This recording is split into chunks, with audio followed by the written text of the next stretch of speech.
भैया सुनिए,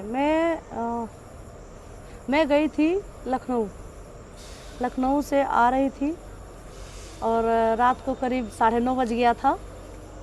मुझे कुछ समझ में नहीं आ रहा था, मेरी तबीयत भी ख़राब सी लग रही थी, ऐसा लग रहा है कि मैं प्यास सी लगी है, मतलब दिक्कत महसूस हो रही थी, चक्कर से आ रहे थे, इसलिए हमें कुछ सूझा नहीं। हमने अध्यक्ष जी के पास कॉल किया और अध्यक्ष जी के पास हमने कॉल किया। अध्यक्ष जी से हमने कहा कि अध्यक्ष जी हमारी तबीयत ख़राब लग रही है, हम यहाँ स्टेशन पे फंसे पड़े हुए हैं, हमको प्लीज़ या तो कहीं रुकने का थोड़ी देर रुकने का समय दे दीजिए और या तो हमें हमारे घर भिजवा दीजिए। तो अध्यक्ष जी बहुत व्यस्त थे, बोले कि अभी थोड़ी देर रुको, 10 मिनट के बाद मैं आता हूँ। मैंने इंतज़ार किया, अध्यक्ष जी आए और फिर उन्होंने रिसीव किया और उन्हें फिर उनका कोई अर्जेंट कॉल आ गया, तो बोले कि अभी मैं कहीं जा रहा हूँ किसी को छोड़ने और आता हूँ। फिर अध्यक्ष जी हमको लेके गए कार्यालय पे, बोले कि तुम यहाँ थोड़ी देर ठहरो और मैं अभी आता हूँ। जैसे ही मैं जा रही थी, 2-3 सीढ़ी चढ़ी, चौथे सीढ़ी जैसे क्रॉस की, हमें ऐसा लगा कि मेरा हिल वाली सैंडल पहनी थी, मेरा पैर फिसला कि चक्कर सा आ गया। मैं ऐसे हाथ जैसे पीछे की कि सर जी पीछे खड़े थे, हमको थाम लिए और उन्होंने मुझे सहारा दिया। पैर फिसलने से अगर मेरा पैर भी टूट सकता था, मेरी और भी कहीं चोट आ सकती थी, सिर में चोट आ सकता था, बस यही बात है। और अध्यक्ष जी ने हमको कमरे तक छोड़ा और बोले आप तुम यहाँ अंदर रुको, मैं थोड़ी देर बाद अभी आता हूँ तो तुम्हें घर भिजवा देता हूँ किसी से।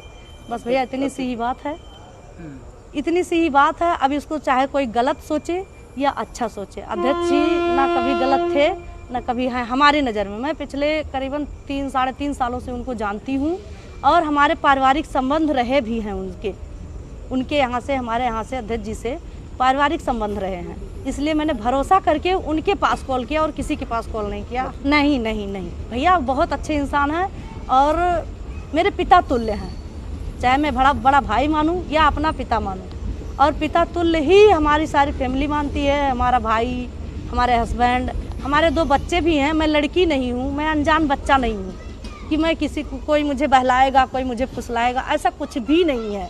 और जो सोच रहा है गलत सोच रहा है। इतने लोग अफवाह जो उड़ाए हैं मेरे खिलाफ, मैं कंप्लेन थाने में कर दी हूँ। अगर नहीं मानेंगे तो मैं मानहानि का दावा भी करूँगी, महिला आयोग जाऊँगी।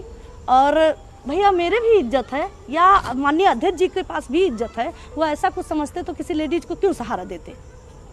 नहीं ना, ये गलत है, अफवाह है, ये राजनीतिक मैटर है।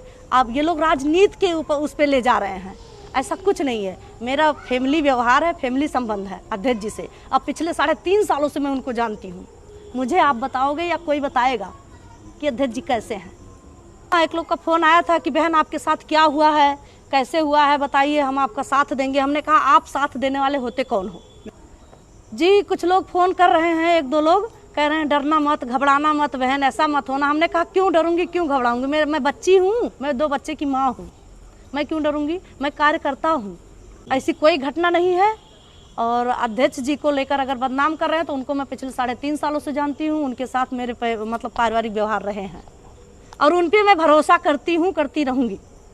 अमर किशोर बम जी हैं, माननीय जिला अध्यक्ष जी।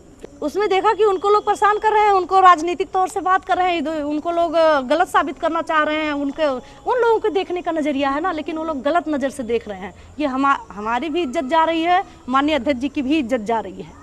नहीं, कोई सच्चाई नहीं, बिल्कुल नहीं। मैं स्टाम्प पे लिख दूं या जहाँ कहिए वहाँ कह दूं, ऐसी कोई बात नहीं। ना अध्यक्ष जी ऐसे थे मेरे नज़र में, ना है ना रहेंगे। तो ये तो कोई भी कर सकता है, पति भी कर सकता है, भाई भी कर सकता है, बाप भी कर सकता है, कोई भी कर सकता है। ऐसा कोई भी साथ दे सकता है, कोई भी थाम सकता है। मेरा सर फट जाता भैया, मैं बीमार हो, मतलब कुछ तो मेरी तबीयत ठीक नहीं थी, लेकिन अगर मेरा सर फट जाता, मेरे बच्चों का कौन होता? मेरी 2 बेटियां हैं, एक 8 महीने की है, एक पिछले 6 साल की है। बताइए, अब आप जवाब दीजिए।